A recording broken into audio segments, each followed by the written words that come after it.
갈라디아서 2장 1절에서 10절 말씀인데요. 예수 그리스도 안에서 연합하라라는 제목으로 같이 함께 말씀을 나누겠습니다. 여러분 본문의 내용을 이렇게 읽어보셔서 이제 아시겠지만 이 갈라디아서 2장 1절에서 10절까지 말씀은 사도행전 15장에 기록된 이 사건 때문에 이제 그것과 관련해서 바울과 바나바와 디도가 예루살렘을 방문하게 된 이야기를 기록하고 있습니다. 갈라디아서의 시작을 이렇게 설명하면서 그런 말씀을 드렸죠. 이 갈라디아서가 이제 유대인들의 거짓 가르침 때문에 이제 그걸 이제 이방 교회들이 이제 혼란에 빠지고 또 신앙이 이제 흔들리게 되는 그런 모습 때문에 그걸 방지하기 위해서 이 갈라디아서를 썼다라고 말씀을 드렸습니다. 근데 이제 오늘 본문의 이 2장의 내용을 보면 이제 사도 바울이 그 가만히 들어왔던 유대인들이 안디옥 교회에 와서 율법을 강조하고 할례를 강조했던 그 사건 있죠. 그것 때문에 예루살렘 교회를 방문했던 그 이야기를 지금 오늘 본문에서 하고 있습니다. 초대교회 당시에 이제 복음으로 인해서 교회들이 세워졌어요. 특별히 이제 이방 교회들도 바울의 사역을 통해서 바울과 바나바의 사역을 통해서 많은 이방 교회들이 세워졌습니다. 그런데 이 이방 교회들을 이제 거짓 그리스도인들이죠. 교회를 이제 무너뜨리게 하기 위한 유대교의 어떤 그런 이제 생각을 가지고 있던 거짓 그리스도인들이 들어와서 율법을 강조한, 율법을 지키지 않으면 구원받을 수 없다. 그리고 할례를 받아야지 구원받을 수 있다. 이렇게 거짓 가르침을 합니다. 근데 그걸 이제 바울이 듣고 이것이 거짓된 가르침이고 또 절대로 용납할 수 없는 일이라고 해서 그들과 크게 다투고 변론하는 일이 있었죠. 그러면서 안디옥 교회를 지켰습니다. 안디옥 교회를 이 가만히 들어왔던 예루살렘에서 와서 그들 혼란케 했던 그런 거짓 그리스도인들을 잘 이렇게 막아서 안디옥 교회는 지켜졌어요. 그런데 이게 안디옥 교회만의 문제가 아니라 사실은 이제 이들이 그냥 안디옥 교회에서 떠나더라도 다른 이방 교회에 가서 또 똑같은 이야기를 하면 그 이방 교회들도 혼란을 이제 겪게 되기 때문에 이것이 그냥 이 안디옥 교회만의 문제가 아니라 초대교회 전체를 흔들 수 있겠다라는 생각이 이제 바울에게 들었던 거죠. 그래서 이제 바나바하고 같이 안디옥 교회 파송을 받아서 예루살렘 교회를 방문합니다. 예루살렘 교회 방문해서 이제 1차 전도 여행에 관한 보고를 해요. 1차 전도 여행을 통해서 많은 이방 교회들이 세워졌고 또 많은 이방 그리스도인들이 세워졌다는 사실을 보고합니다. 그러면서 이제 이 유대인들의 가르침이 지금 이방 교회들을 굉장히 혼란에 빠지게 하고 어려움을 겪게 하고 있다라는 이제 이야기를 이제 하게 되는 거죠. 그 내용이 1절에서 이제 2절까지 설명해 주고 있습니다. 우리 1절, 2절 말씀 한번 보겠습니다. 14년 후에 내가 바나바와 함께 디도를 데리고 다시 예루살렘에 올라가나니 계시를 따라 올라가 내가 이방 가운데서 전파하는 복음을 그들에게 제시하되 유력한 자들에게 사사로이 한 것은 내가 달림질하는 것이나 달림질한 것이 헛되지 않게 하려 함이라. 아멘. 여기 보시면 이제 14년 후라고 되어 있는데요. 이 14년 후라는 것은요. 앞에서 지금 1장에서부터 쭉 이어져 오고 있는 바울이 복음을 받아들이고 하나님의 자녀가 된 이후에 사도의 사역을 감당한 이후에 14년이라는 시간이 흘렀다라는 걸 의미합니다. 근데 이 14년 후에 어떤 일이 있었냐면 이제 안디옥 교회에 바나바와 바울이 파송을 받아서 예루살렘 교회로 가게 되는 이제 일이 있었다라는 거예요. 그래서 예루살렘 교회에 올라가서 이제 그들이 이제 보고하는 내용을 보시면 계시를 따라 올라가 내가 이방 가운데서 전파하는 복음을 그들에게 제시하되 이렇게 이제 기록하고 있죠. 그러니까 성령의 계시를 받아서 안디옥 교회가 바울과 바나바를 파송을 하고 이방 교회들을 세우기 위해서 복음을 전하는 일을 했었습니다. 그것이 이제 1차 전도 여행인데요. 그 내용을 지금 예루살렘 교회에 가서 보고를 하고 있다라는 거예요. 그런데 여러분 본문을 보시면 사도 바울이 그냥 이 내용을 보고하는데 예루살렘 교회 성도들 전체 앞에서만 보고를 하는 게 아니라 본문을 보시면 뭐라고 말씀하냐면 유력한 자들에게 사사로이 한 것은 내가 달름질하는 것이나 달름질한 것이 헛되지 않게 하려 함이라, 이런 말씀이 있습니다. 유력한 자들이 누굴까요? 유력한 자들, 예루살렘 교회 안에서 유력한 자들인 거예요. 그럼 누구를 말할까요? 사도들을 말하는 거죠. 그러니까 사도 바울이 예루살렘 교회 방문을 해서 예루살렘 공회 앞에서만 이렇게 성도들 다 모아놓고 이 이야기를, 전도 이야기를 하는 게 아니라 이걸 이제 유력한 예루살렘 교회의 지도자들을 따로 한 사람씩 만나서 그들에게도 이야기를 했다라는 거예요. 그래서 본문에 보면 사사로이 한 것은, 이런 표현이 있죠. 이 사사로이라고 하는 표현이 이게 부정적인 의미로 쓸 때는 내가 막 함부로 그냥 내 마음대로 개인적으로 막 했다 이렇게 표현할 수도 있지만, 본문에서는요, 내가 개인적으로 사람들을 만나서 그들과 이야기했다, 이걸 지금 의미하는 겁니다. 그래서 사도 바울이 1차 전도 여행을 보고하는 이 과정을 어떤 식으로 했냐면, 1차는 예루살렘 교회 성도들을 다 모아놓고 보고를 했다는 거예요. 그리고 2차로는요, 개별적으로 유력한 지도자들을 만나서 그들에게도 이 이야기를 했다라는 거죠. 근데 그렇게 한 이유를 오늘 본문에서는 뭐라고 밝히냐면, 내가 달름질하는 것이나 달름질한 것이 헛되지 않게 하려 함이라, 이렇게 이야기를 하고 있습니다. 그러니까 바울이 예루살렘 교회 앞에서 보고를 하고 또 예루살렘 교회 유력한 지도자들에게까지 가서 개인적으로 만나서 그들에게 이 1차 전도 여행을 통해서 얻은 결과에 대해서 보고를 하는데, 그 보고한 내용들을 이제 이렇게 전달하고 증거했던 이유가 뭐냐면, 자신이 사역했던 모든 결과들이 헛되지 않기 위해서라는 거예요. 그러니까 다시 말하면 예루살렘 교회가 사도 바울이 이루어간 이 1차 전도 여행의 결과를 공식적으로 인정해 주기를 바라서 지금 이 일을 하고 있다라는 거예요. 그럼 여러분, 1차 전도 여행은 성령께서 인도하신 사역이잖아요. 그죠? 사도 바울과 그리고 바나바를 안디옥 교회에서 파송시켜서 이제 복음을 전하게 하라, 이방인들에게 복음을 전하게 하라, 그래서 이제 성령이 인도하셔서 이 일을 시작한 거잖아요. 그러면 성령께서 역사하셔서 바울과 바나바를 세우시고 복음을 전하게 하시고 또 교회가 세워지게 하시고 많은 그리스도인들이 세워지는 일이 일어났어요. 그러면 사실 성령께서 이 일을 하셨기 때문에 예루살렘 교회가 이 일에 대해서 공식적으로 인정을 하냐 인정을 하지 않느냐, 거기에 크게 어떤 문제가 될 게 없어요. 그렇죠? 이 일은 분명히 성령이 이루신 일이기 때문에 사람이 인정을 하느냐 안 하느냐는 별로 중요하지 않다라는 거죠. 그런데 지금 사도 바울이 예루살렘 교회 앞에 가서 공식적으로 이 1차 전도 여행을 통해서 세워진 교회들이 교회들이 교회가 되고 또 그 교회를 구성하고 있는 그리스도인들이 된다라는 사실을 인정해 달라고 지금 이제 협조하기 위해서 예루살렘 교회에 방문을 했다라는 거거든요. 그럼 여러분, 왜 바울이 그런 인정을 받기 위해서 예루살렘 교회에 가게 되었을까요?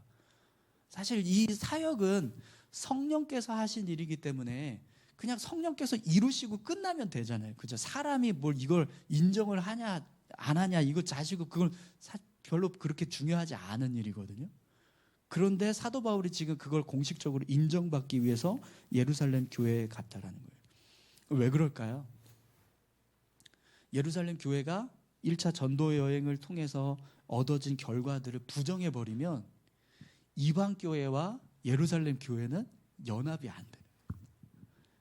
저 교회들은 우리가 인정하는 교회가 아니, 이렇게 돼버리는 거예요. 그러면 성령님이 보실 때는 이 교회도 우리 교회고 이 교회도 우리 교회, 예루살렘 교회도 우리 교회고 이방 지역에 세워진 이방 교회들도 내 교회고 이렇게 보실 수 있지만, 인간적인 모습으로 볼 때는요, 어떻게 되는 거예요?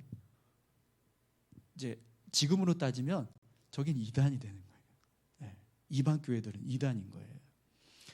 예루살렘 교회는 그냥 본 교회고 이방 교회들은 그냥 다 이단으로 취급해 버리는. 근데 그 모습을 하나님이 기뻐하시는 모습이 아니잖아요.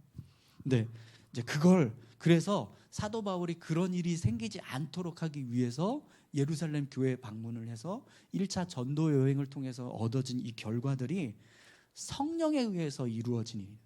성령께서 인도하셨고 성령께서 지금 복음을 이방인들에게도 선포하게 하셔서 그래서 교회가 세워지고 성도들이 세워지고 있다. 이걸 지금 이제 보고를 하고 있는 거죠.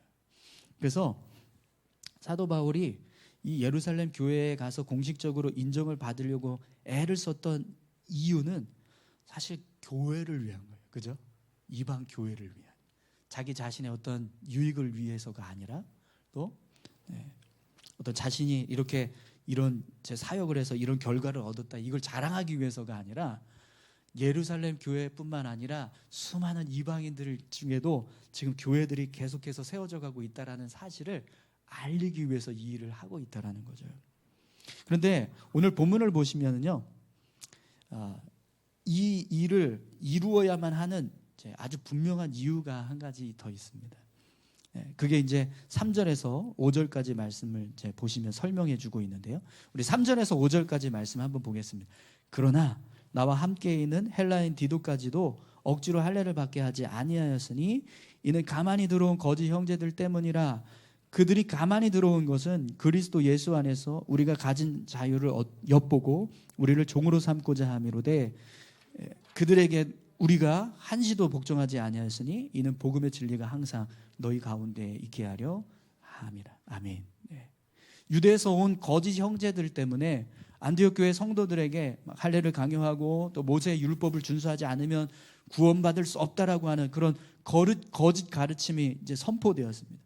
근데 바울의 입장에서는요, 그런 거짓된 가르침들이 교회를 아주 심각하게 흔들 수 있는, 복음의 진리를 훼손할 수 있는 아주 심각한 문제라고 생각을 했다라는 거예요. 그래서 이제 오늘 본문에서도 보면 이런 표현을 하고 있는데요. 헬라인인 디도에게 억지로 할례를 받게 하지 않았다. 이렇게 말씀하고 있는데요. 바울의 생각 속에 유대에서 온 거짓 형제들의 주장이 이건 거짓되었다라는 거예요. 복음을 훼손하는 거짓된 진리라는 거죠. 그래서 그들과 이제 배격하고 이방 교회들을 보호하기 위해서 이제 이런 일을 하고 있다라는 걸 지금 설명하는 겁니다.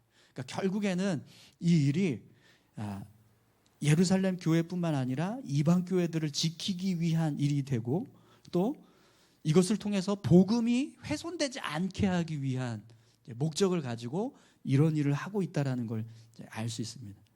그래서 여러분 바울이 이 예루살렘 교회 방문해서 1차 전도 여행에 대한 보고를 할 때 두 가지를 아마 강조했을 거예요. 하나는 이방 교회들과 이방인들이 그리스도인이 되고 교회가 세워지는 건 성령의 역사다. 성령께서 하시는 일이다. 이걸 강조해서 이야기를 했을 겁니다. 그리고 두 번째는 우리가 복음을 통해서 이렇게 하나님 앞에 자녀가 되었다. 예수 그리스도를 믿는 그 믿음 때문에 우리가 하나님 앞에 자녀가 되었다. 그런데 이걸 자꾸 이 유대에서 온 또 거짓 형제들이 훼손하는 일을 하고 있다.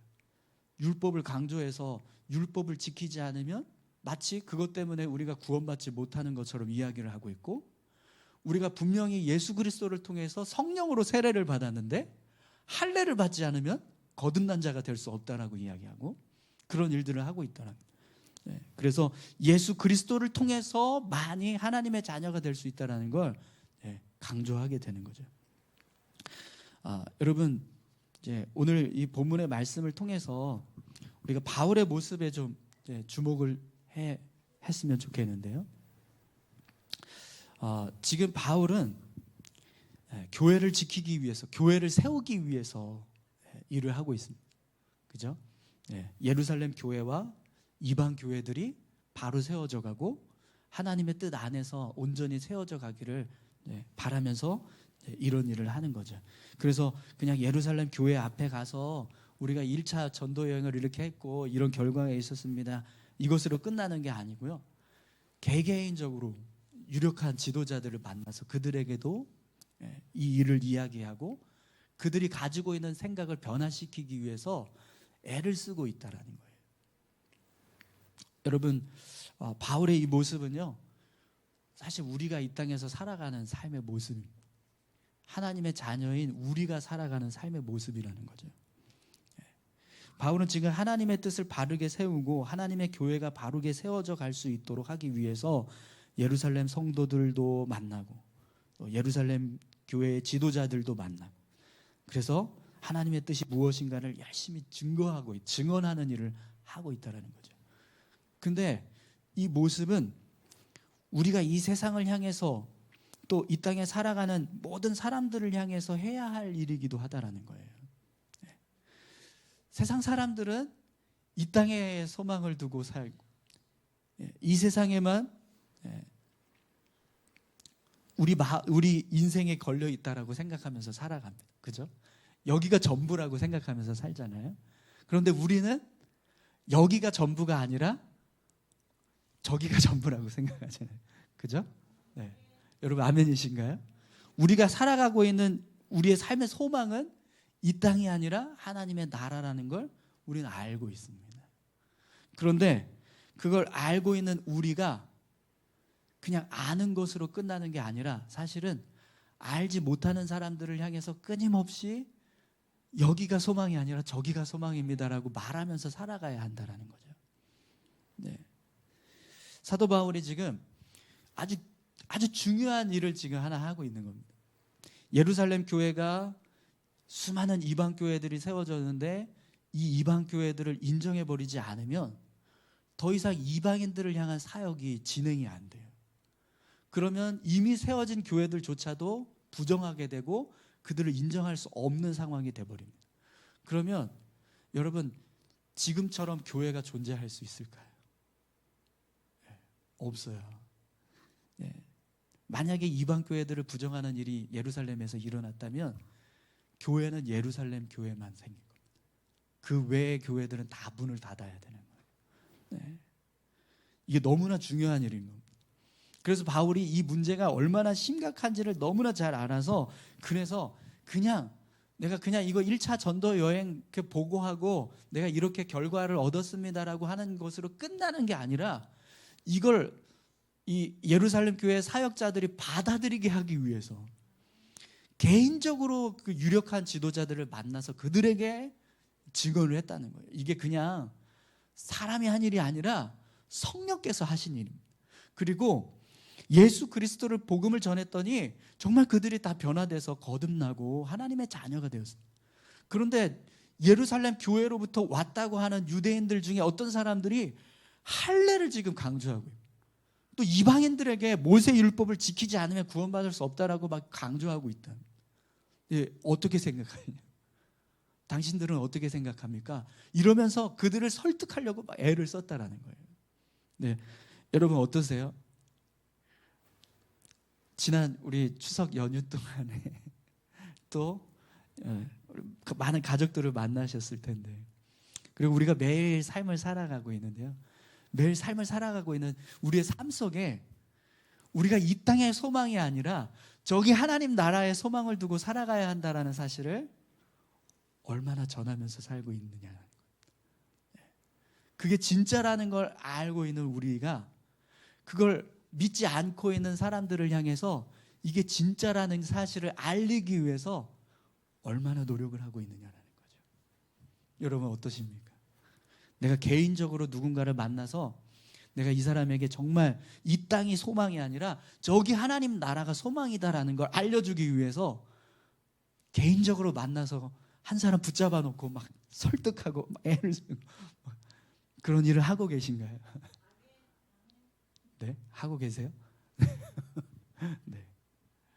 그냥 우리가 살아가는 삶의 모습을 통해서만 이 땅의 소망이 아니라 하나님 나라가 소망입니다라는 걸 보여주는 게 아니라, 사실은 우리가 개인적으로 사람들 만나서 믿지 않고 있는 그 사람들을 만나서 그들에게도 여기가 전부가 아니야, 저기가 전부야, 그걸 보고하고 이야기해주고 증언하는 삶을 우리가 살아가야 한다는 겁니다.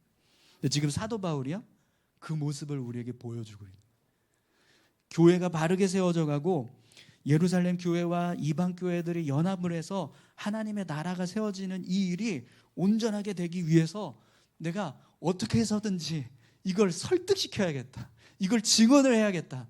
그래서 예루살렘 교회 성도들 앞에 서서 보고를 하고 또 개인적으로 예루살렘 교회 지도자들을 만나서 설득하고 그들에게 이 이야기, 이것이 성령의 역사입니다. 그냥 제가 한 게 아니에요. 하나님이 하신 일입니다. 이걸 막 이렇게 이야기하면서 설득을 했다라는 거죠. 네. 결국에는 그래서 어떻게 되죠? 예루살렘 교회가 받아들이잖아요. 그죠? 이방 교회들을 다 인정합니다. 그들도 우리의 형제다라고 인정을 하고 또 오직 예수 그리스도를 증거하는 복음만이 진짜 복음이다. 그거 외에 다른 것을 가르치는 것은 거짓된 복음을 훼손하는 일이다. 이걸 예루살렘 교회가 공포를 하게 됩니다.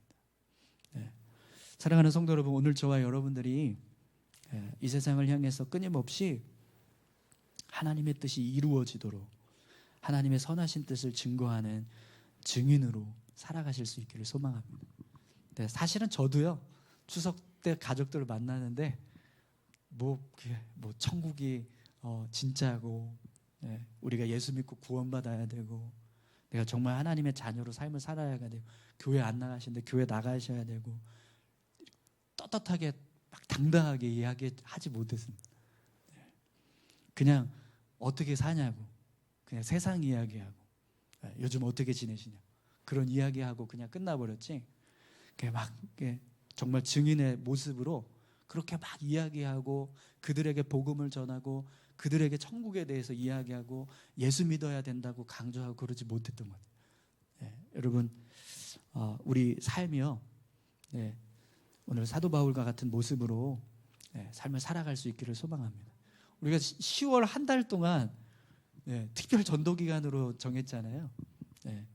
이 시간만큼이라도 우리가 정말 내가 마음을 먹고 한번 정말 믿지 않는 사람들을 향해서 증인의 모습으로 한번 서봐야겠다. 이렇게 결단하시고 10월 한 달 동안 정말 전도하는 일에 같이 협력하는 그런 은혜가 있기를 소망합니다. 이렇게 해서 사도 바울이 이제 예루살렘 교회 앞에서 이방 교회에 대한 이야기들을 쭉 이야기했습니다. 여러분, 그러면 이제 예루살렘 교회가 이 보고를 듣고 난 이후에 그들이 어떤 결정을 하느냐가 굉장히 중요하잖아요. 오늘 본문에서 보면 이제 다행히도 그들이 공식적으로 인정을 하고 또 복음을 온전하게 세워가는 이제 일을 결정을 합니다. 그래서 그걸 통해서 이제 이방 교회와 예루살렘 교회가 더 견고하게 세워져가는 일이 일어나게 되는데 그 모습을 한번 보시죠. 우리 6절에서 9절까지 말씀 한번 보겠습니다.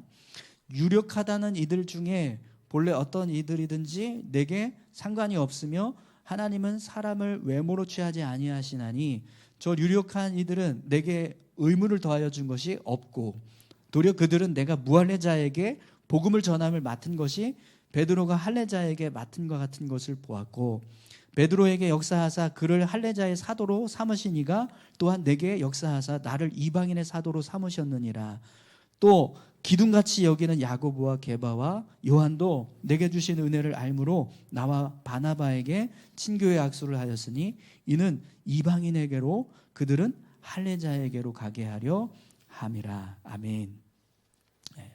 본문을 여러분 자세히 보시면 이제 예루살렘 교회가 공식적으로 이제 사도 바울이 보고한 이 1차 전도 여행의 결과에 대해서 다 인정을 하고 이방 교회들을 인정하고 이방 교회에 세워진 수많은 그리스도인들에 대해서 형제로 인정하고 있다는 걸 알 수 있습니다.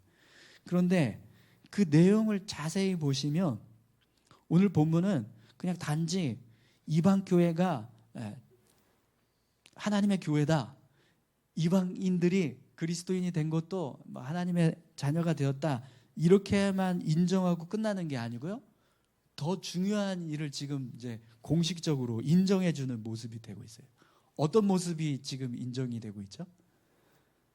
사도 바울이 이방인의 사도로 세워졌다라는 사실을 인정받고 있다라는 거예요. 그러니까 이 이방 교회가 세워지고 이방인 그리스도인들이 형제가 되었다는 것, 이걸 인정하는 것으로 끝나는 게 아니고요. 사도 바울의 사역이 성령의 사역이고 사도 바울이 가지고 있는 사도의 직분이 예수님에 의해서 세워진 직분이다라는 게 인정이 되고 있다라는 거죠. 예루살렘 교회 지도자들이 사도 바울이 과연 사도냐, 이런 의구심이 있었어요. 앞에서도 우리 갈라디아서 1장에서도 그런 내용을 했지만, 바울이 회심을 하고 예루살렘 교회에 갔는데 만난 사람이 두 명밖에 없었다고 그랬죠. 그래서 다른 사도들은 베드로하고 야고보 외에는 자기를 인정해 주는 사람이 아무도 없었다라는 거예요. 근데 그럼에도 불구하고 바울은 자신이 예수 그리스도로부터 사도로 부름을 받아서 하나님의 사역을 감당하고 있다라고 믿고 그 사역을 계속했어요. 그런데 그 사역의 결과를 예루살렘 교회가 공식적으로 인정해 주면서 이제부터 14년이 흐르고 난 이후부터 사도 바울의 사도직이 공식적으로 인정을 받게 되었다는 거예요. 오늘 본문에서 그 내용을 지금 설명해 주는 거예요. 여러분 6절에 보시면 이런 표현이 나와요. 사실 사도 바울에게는요, 사도들이 자기를 뭐 사도로 인정을 해주느냐 인정해 주지 않느냐 별로 그렇게 중요하게 여기지 않았습니다. 6절을 한번 보시겠어요? 유력하다는 이들 중에 본래 어떤 이들이든지 내게 상관이 없으며 하나님은 사람을 외모로 취하지 아니하시나니 저 유력한 이들은 내게 의무를 더하여 준 것이 없고. 이게 무슨 말이죠? 잘 들어보시면 굉장히 이게 교만한다고 보시면 안 되고요. 그러니까 사도 바울이 이 예루살렘 교회의 사도들 있죠, 12제자들, 그들에 대해서 뭔가 이렇게 좀 이렇게 굉장히 이렇게 사람들이 보는 것처럼 아주 중요하게 막 너무 막 이렇게 막 칭송하듯이 그렇게 보는 게 아니라 그냥 저들도 인간일 뿐이야, 이런 시선으로 지금 보고 있다는 걸 알 수 있어요. 유력하다는 이들 중에 본래 어떤 이들이든지 내게 상관이 없으며 하나님은 사람을 외모로 취하지 아니하시네. 그러니까 저들이 사도직을 가지고 있다라고 하더라도 나한테 그렇게 크게 뭐 크다 중요하지 않다라는 겁니다. 이렇게 지금 표현을 하는 거죠. 저 유력한 이들은 내게 의무를 더하여 준 것이 없다. 그러니까 저들이 나에게 뭐 사도직을 준 것도 아니고, 내가 예수 그리스도를 전하는 일에 대해서 저들이 뭐 해라 마라 명령한 것도 없고, 그렇기 때문에 사실 그들의 인정을 받는 게 나에게 그렇게 중요한 일은 아니지만, 이런 지금 표현을 하고 있는 거예요. 그럼에도 불구하고 예루살렘 교회가 자신의 이 보고를 통해서 이제 사역을 인정하고, 예루살렘 교회가 이방 교회를 인정하고 이방 그리스도인들에 대해서 인정을 하는 이제 모습을 지금 쭉 설명하고 있는 거죠. 그럼 여러분, 왜 이런 인정함이 필요할까요? 오늘 본문을 기록하고 이 갈라디아서 자체를 기록하고 있는 목적도 사실은 그것 때문인데요. 지금 이 갈라디아 교회 안에도 사도 바울이 사도가 맞냐, 이걸 가지고 의심하는 사람들이 있었거든요. 그런데 그들을 향해서 이 이야기를 할 때 어떤 문제가 해소되는 거예요? 아, 예루살렘 교회 사도들이 사도 바울을 인정했구나. 이걸 이제 알게 되는 거예요. 그러면 갈라디아 교회 성도들 가운데서 사도 바울을 사도로 인정할 수 있느냐, 사도라고 볼 수 있느냐, 이런 생각을 가지고 있던 사람들의 생각이 사라지게 됩니다. 그래서 사도 바울이요, 사실 뭐 예루살렘 교회 사도들이 자기를 사도로 인정해 주냐 인정해 주지 않느냐에 따라서 막 사도직을 하고 말고 이런 거 전혀 없지만, 지장받을 일이 없지만, 그럼에도 불구하고 이제부터는 어느 곳에 가서든지 떳떳하게 사역을 할 수 있게 된다는 겁니다. 제가 이 모습을 보니까 그때 생각이 딱 나더라고요. 저희 교회 제가 담임 목사가 됐지만 지방회에서 인정해주지 않고 막 만나주지 않았을 때 그 모습이 좀 떠오르더라고요. 그때 뭐 저도 뭐 그분들이 저를 뭐 이렇게 인정을 해주냐 마냐, 뭐 우리가 뭘 한 거에 대해서 어떻게 생각하냐, 전혀 지장 없었거든요. 전혀 신경도 안 쓰고 뭐 그렇게 하든 말든 그냥 난 여기서 열심히 목회하면 되지, 그렇게 생각을 했는데, 근데 이게 관계가 풀어지고 나니까요, 더 그냥 어디 가서든지 그냥 이제는 이제 떳떳하게 저희 울산 수암교회 담임 목사입니다. 이렇게 이야기할 수 있게 되더라고요. 네. 근데 지금 사도 바울이 그런 이제 고백을 하고 있는 거예요. 근데 그 문제가 해소됨을 통해서 뭐 사도 바울의 어떤 명예만 회복이 되냐? 사실은 그게 아니에요. 사도 바울이 사역했던 모든 사역의 결과들이 공식적으로 인정을 받는 거잖아요. 그렇게 되면 사도 바울로부터 복음을 받아서 세워진 교회도 그렇고, 사도 바울에게 복음을 듣고 예수님을 믿게 된 성도들도 그렇고 다 어떻게 되는 거예요? 공식적으로 인정을 받는 거잖아요. 네.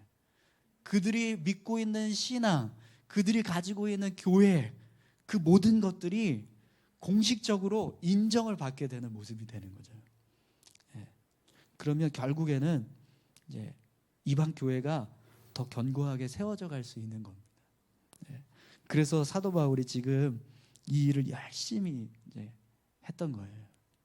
네, 여러분, 이 모습을 통해서 우리가 또 한 가지 생각해야 될 게 있는데요. 네, 예루살렘 교회 지도자들의 모습.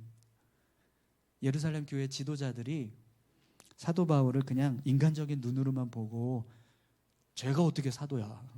우리랑 같이 하루도 뭐 같이 뭐 밥을 먹었어. 예수님하고 같이 뭐 이렇게 동행하는 일을 했어. 그러면서 그냥 끊임없이 부정을 했더라면 어떻게 되었을까요? 사도 바울은 사도로서 인정받지 못했을 겁니다. 네. 인간적인 눈으로 보면 사도 바울의 모습 속에는요, 부족함이 정말 한두 가지가 아닙니다. 그의 모습 속에서 제일 결정적으로 사도라고 부를 수 없는 사유가 있잖아요, 그죠? 교회를 핍박하고 성도들을 죽이게 했던 사건. 이건 정말 씻을 수 없는 사건이거든요. 근데 사도 바울에게는 그런 핸디캡이 있잖아요. 그런데 그걸 예루살렘 교회 지도자들이 다 인정했다는 거예요. 그런 일이 있었지만 지금 사도 바울은 예수님께서 세우신 사도가 맞다. 그걸 인정해 주니까 사도 바울도 그렇고 예루살렘 교회도 그렇고 더 기쁨이 되는 겁니다. 교회가 더 견고하게 세워져 가고 하나님의 나라가 더 확장되는 일이 일어나게 되더라는 거죠. 근데 여러분, 이게 교회의 모습입니다. 교회가 바로 이런 모습이어야 한다는 거죠. 우리 교회를 위해서 헌신하는 이제 사람들이 있습니다. 그죠? 뭐 사역자든 뭐 주일학교 선생님이든 부장이든 뭐 아니면은 뭐 어떤 역할을 맡고 있는 부장님이든 뭐 목자든. 근데 그들을 바라볼 때 인간적인 눈으로 보면은요, 형편없어요. 솔직히 말하면. 그렇지 않습니까? 부족한 것만 보일 수밖에 없을걸요. 우리가 그냥 사람의 눈으로만 보면 왜 저렇게 하지? 저러면서 무슨 뭐 이렇게 뭘 한다고 그래? 이렇게 말할 수 있는 것들이 되게 많거든요. 근데 그냥 인간적인 눈으로만 보는 게 아니라 성령이 주시는 마음으로 보는 거예요. 네. 여러분 7절 말씀을 한번 보시겠어요? 7절 8절입니다. 도리어 그들은 내가 무할레자에게 복음을 전함을 맡은 것이 베드로가 할례자에게 맡은과 같은 것을 보았고, 베드로에게 역사하사 그를 할례자의 사도로 삼으신 이가 또한 내게 역사하사 나를 이방인의 사도로 삼으셨느니라. 아멘. 여러분, 예루살렘 교회 지도자들이 바울을 바라볼 때 뭘 보았다는 거예요? 성령께서 그 안에 역사하고 계시는 모습을 보았다라는 거예요. 이건 예루살렘 교회 사도들이 바울을 바라볼 때 어떤 시선으로 봤다는 거죠? 인간적인 눈으로 본 게 아니라 성령이 주시는 시선으로 바라보고 있었다는 거예요. 성령이 주시는 시선으로 바라보니까요, 부족한데 인정하게 되더라고요. 그가 감당하고 있는 그 역할을 인정할 수밖에 없는 거예요. 성령님이 세우셨으니까. 그분이 이 사람을 통해서 어떤 일을 하든지 그분이 하실 일이니까 그걸 인정할 수밖에 없더라는 거죠. 그런데 그 시선을요, 그냥 인간적인 눈으로 바꿔버린 성령의 시선을 빼버리고 우리 생각으로만 보는 거예요. 그러면 이제 오늘 제 외모를 보시면서 넥타이는 왜 안 맸대? 뭐 이거부터 시작을 해서 네, 머리는 왜 저래? 왜 이렇게 다 눌렸어? 네, 막 이러고 있고, 도대체 설교를 뭐 준비를 했다면서 뭐 이렇게 막 이렇게 정리가 안 돼? 막 이렇게 이야기하실 수도 있고 이렇게 생각하실 수도 있을 겁니다. 근데요, 인간적인 눈으로 보는 게 아니라 성령의 눈으로 보면 그런 모습들이 부정적으로 보여줄 수밖에 없는 그런 모습들을 보지 않고 긍정적으로 보게 된다는 거예요. 사도 바울이 자격이 있느냐? 그가 정말 사도가 맞냐? 그의 사역이 정말 올바른 사역이 맞냐? 이방인들에게 정말 할례를 행하라고 얘기하지 않아도 되고 모세 율법을 가르치지 않고 그냥 예수 그리스도만 믿으라고 해도 진짜 괜찮냐? 이렇게 생각하는 게 아니라 성령이 하시니까 성령께서 세우셨구나. 이걸 인정하게 되더라는 겁니다. 사랑하는 성도 여러분, 오늘 우리 교회에 많은 일꾼들이 있어요. 그죠? 사역자부터 시작을 해서 뭐 교사, 부장, 목자, 뭐 회장, 전도회 회장, 뭐 여러 가지 직분들을 맡고 감당하고 있는 분들이 있습니다. 그들을 볼 때요, 성령의 눈으로 보시기 바랍니다. 그리고 그들을 지지해 주십시오. 격려하세요. 그들이 부족한 거 그걸 보고 지적하고 왜 저렇게 하냐, 왜 자격이 있냐, 과연 저걸 맡은 저게 정말 맞냐, 이렇게 이야기하는 게 아니라 인정해주고 지지하고 격려해주면 그 사람을 통해서 일하실 성령께서 더 놀라운 일들을 이루어가게 하실 줄 믿습니다. 교회가 그런 모습이 되어야 한다는 거죠. 그래야지만 교회 일꾼들이 섰을 때 그 일꾼들을 통해서 하나님의 역사가 더 활발하게 이루어지게 돼요. 오늘 우리 교회가 그런 교회가 되기를 소망합니다. 여러분 10절 말씀을 보고 같이 함께 말씀을 좀 정리하겠습니다. 우리 10절 다 같이 한번 읽어볼까요? 다만 우리에게 가난한 자들을 기억하도록 부탁하였으니 이것은 나도 본래부터 힘써 행하여 왔노라. 아멘. 예루살렘 교회 지도자들이 바울에게 이제 이 보고를 다 듣고 나서 이렇게 다 결정하고 또 이제 인정해주는 그런 모습, 이제 그 모습이 있은 후에 뭘 부탁하냐면 가난한 자들을 기억해달라고 부탁을 해요. 이게 무슨 뜻이냐면 당시 예루살렘 교회가 경제적으로 굉장히 어려웠어요. 이게 막 극심한 가뭄으로 인해서 엄청나게 어려움을 겪고 있어요. 예루살렘이. 그러다 보니까 예루살렘 교회도 굉장히 어려웠었거든요. 그런데 그 모습을 바울에게 기억해달라고 이렇게 이야기하는 거예요. 기억해달라는 게 무슨 뜻이죠? 도와달라는 거잖아요. 그럼 여러분 이걸 정말 그냥 인간적인 생각으로 한번 생각해 보세요. 사도 바울이 지금 예루살렘 교회에 14년 만에 가서 그제서야 비로소 자기가 사도라는 걸 인정을 받아요. 공식적으로. 그 전까지는 베드로하고 야고보만 자기를 사도라고 인정해주고 나머지 다른 사도들은 다 사도라고 인정해주지 않았거든요. 근데 14년 만에 가서 보고를 하고 1차 전도여행의 결과를 이야기하고 이방 교회들 또 수많은 이방인들이 세워졌다라는 사실을 이야기하고 나서 그걸 예루살렘 교회가 공식적으로 딱 인정을 했어요. 그리고 나서 그 인정을 받은 다음에 예루살렘 교회 지도자들이 바울에게 뭘 부탁하고 있어요? 좀 도와줘. 이렇게. 그때의 마음이 어땠을까요? 야 이제 와서 이제까지 사도로 인정해주지도 않다가 이제 와서 사도로 인정해주니까 이제 나한테 좀 도와달라고 손을 벌리네? 이렇게 생각하면 여러분 정말 교회의 모습이 아닌 겁니다. 그죠? 근데 오늘 사도 바울이 그 이야기를 듣고 뭐라고 고백을 하죠? 이것은 나도 본래부터 힘써 행하여 왔노라. 아멘. 예루살렘 교회가 어려움을 겪고 있는데 그 어려움을 겪고 있다는 사실을 사도 바울도 알고 있었고 그걸 돕기 위해서 나도 이미 생각하고 있었고 또 그걸 돕기 위해서 힘쓰고 있다라고 고백합니다. 네, 여러분 이 모습이 성령으로 하나 된 교회의 모습 아니겠습니까? 그죠? 네. 성령으로 하나 된 교회의 모습은요 같은 마음을 갖습니다. 예수 그리스도 안에서 한 마음을 품게 되는 거죠. 그러니까 예루살렘 교회가 어려움을 겪고 있으니 그걸 좀 도와달라고 했을 때 바울이요 나도 이미 알고 있고 나도 이미 여러분들을 도와주려고 힘쓰고 있습니다. 이렇게 이야기를 합니다. 여러분 오늘 저와 여러분들이 한 마음 되기를 소망합니다. 전도하자 했는데 요즘 전도가 돼? 네. 요즘 뭐 교회 다니라고 하면 사람들이 막 난리인데 막 교회가 무슨 뭐 이러면서 하는데 전도를 무슨 전도야? 이렇게 받아들여지면 그 교회는요 답이 없는 교회. 그런데 우리가 전도해야 합니다.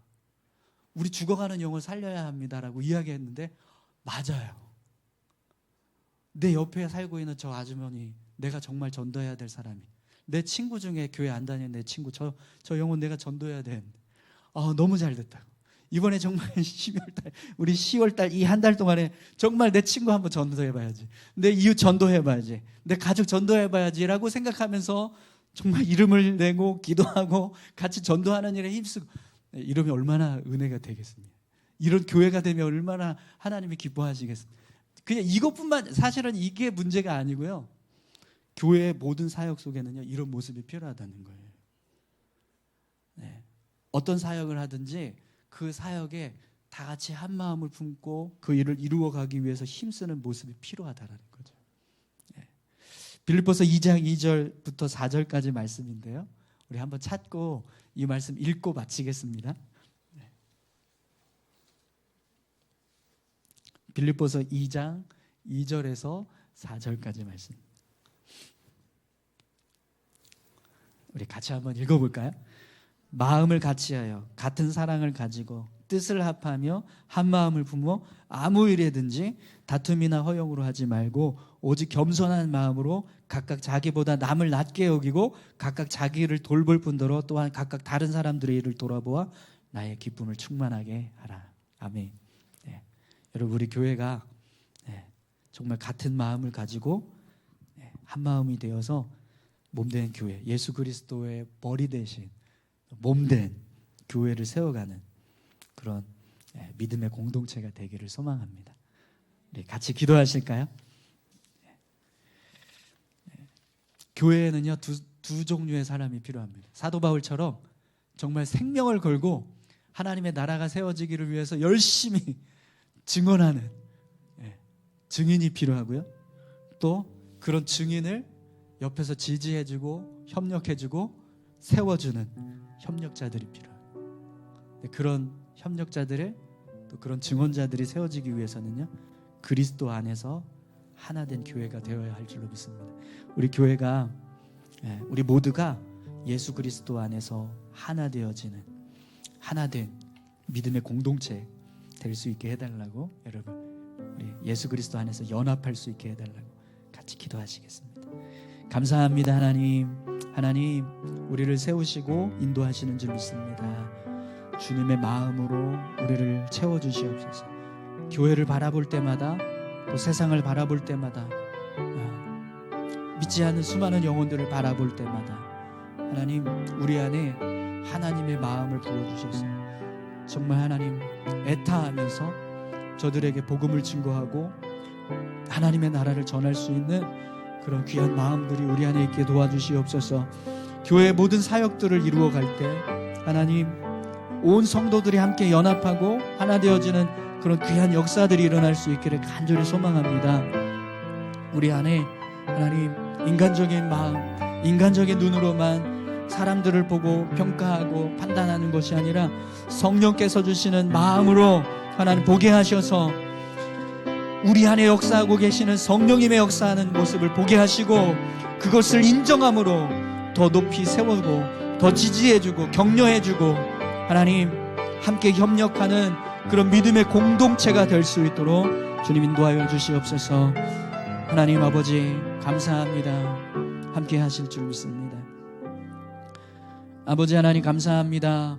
사도 바울이 이방 교회들을 인정받게 하기 위해서 열심히 예루살렘 교회 성도들에게 또 지도자들에게 설득하고 증언하고 설명하고 열심히 증언했습니다. 그 일을 통해서 이방 교회가 인정을 받고 수많은 이방인 그리스도인들이 공식적으로 하나님의 자녀들이라는 사실을 인정받게 되었습니다. 하나님 그 모습처럼 오늘 우리가 이 땅에 소망이 있고 이 땅의 소망의 삶이 전부가 아니라 하나님 나라의 소망이 있고 하나님 나라가 우리 삶의 전부라는 것을 알고 그걸 믿지 않는 사람들에게, 알지 못하는 사람들에게 끊임없이 증거하며 살아갈 수 있는 증인의 삶을 살게 도와주시옵소서. 또 그런 일들을 위해서 헌신하고 세워진 귀한 일꾼들을 협력해주고 지지해주고 또 같이 함께 격려하면서 그 일들을 잘 이루어갈 수 있도록 도와줄 수 있는 우리 모두가 되게 하여 주시옵소서. 그리스도 안에서 한 마음을 품을 때 하나님, 이 교회가 하나님 오늘 이 말씀과 같은 모습으로 세워져 가게 하실 줄 믿습니다. 우리를 그리스도의 마음으로 하나 되게 하여 주옵소서. 감사드리며 예수님의 이름으로 기도합니다. 아멘.